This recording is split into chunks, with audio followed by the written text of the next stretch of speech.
ईश्वर ने सृष्टि में मनुष्य से बढ़कर दूसरा कोई प्राणी नहीं बनाया है जो इतना अद्भुत और प्रतिभावान हो। मानव जीवन में ही शिक्षा, कला, विज्ञान का वरदान प्राप्त है। हर जीव अपने सीमित दायरे में रह सकता है, जी सकता है, पर मानव वह प्राणी है जिसे जल, थल और नभ में विचरण का अवसर प्राप्त हुआ है।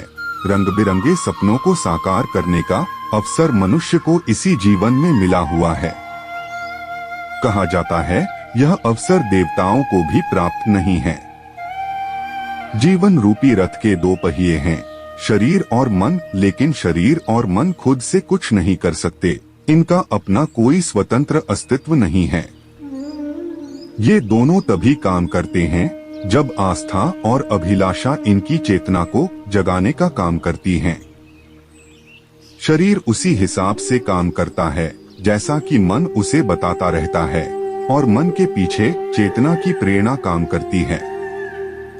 चेतना को मार्गदर्शन मिलता है तभी भावनाएं श्रद्धा और निष्ठा का रूप लेकर लक्ष्य की राह पकड़ती हैं। उसी के हिसाब से मन अपना तर्क, वितर्क, चिंतन और कामकाज का तरीका तय करता है। इसके बाद शारीरिक हलचलें शुरू होती हैं।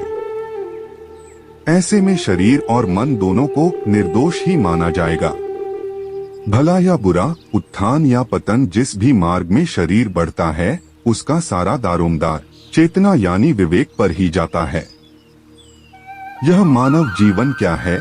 मानव जीवन देवत्व को प्राप्त करने का एक अवसर है।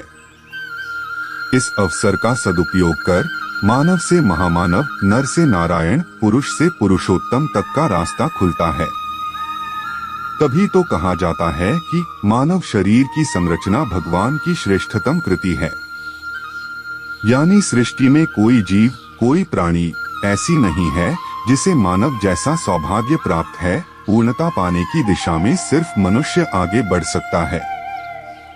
इसके लिए मनुष्य को अपने स्वभाव का अनुकरण करना होगा, बल्कि एक पवित्र आदर्श भी बनाना होगा। आदर्श यह कि अपनी उपार्जित शक्ति, संपदा का अपने लिए कम से कम उपभोग करे और ज्यादा से ज्यादा दूसरों के लिए। तभी मानव जीवन का सबसे अच्छा इस्तेमाल हो पाएगा। राजा का बड़ा पुत्र राज्य का उत्तराधिकारी बनाया जाता है, पर उसका कर्तव्य होता है कि वह अपने बाकी के भाई बहनों की देखरेख और सुरक्षा का पूरा इंतजाम करे।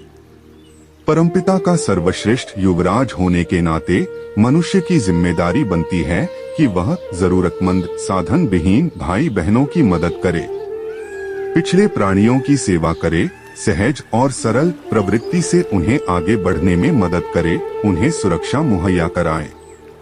आत्मज्ञान, आत्मबोध का मतलब होता है कि मन में हमेशा यह अनुभूति और विश्वास उत्पन्न करते रहना कि हम आनंद स्वरूप परमात्मा के ही अभिन्न अंग हैं। हमें स्वार्थ की भावना का त्याग कर देना चाहिए। व्यक्तिवादी आपाधापी अंत में पतन के मार्ग पर धकेलती है। इसलिए व्यक्ति से उठकर समष्टि पर ध्यान दिया जाना चाहिए। भगवान बुद्ध को जब आत्मबोध प्राप्त हुआ था तब वह राजपाट को त्याग कर समष्टिगत हित साधना में लग गए थे। स्वयं ही नहीं, अपने अबोध बालक और पत्नी को भी लोकहित के लिए प्रेरित, प्रोत्साहित किया था। इससे स्पष्ट हो जाता है कि आत्मज्ञानी आदर्श का पालन करते हुए जीवन यापन करते हैं।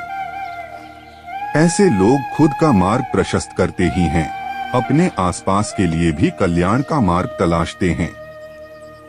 प्यारे दर्शकों, आपको यह वीडियो कैसी लगी कमेंट करके जरूर बताएं। अगर आपको यह वीडियो अच्छी लगी हो तो इसे जरूर शेयर करें और इसी तरह के अन्य वीडियो देखने के लिए चैनल को सब्सक्राइब जरूर करें। आपके अनमोल सुझाव हमें कमेंट बॉक्स में जरूर बताएं। तो मिलते हैं कल प्रातः 11 बजे के वीडियो में। तब तक के लिए आप अपना ख्याल रखें। धन्यवाद।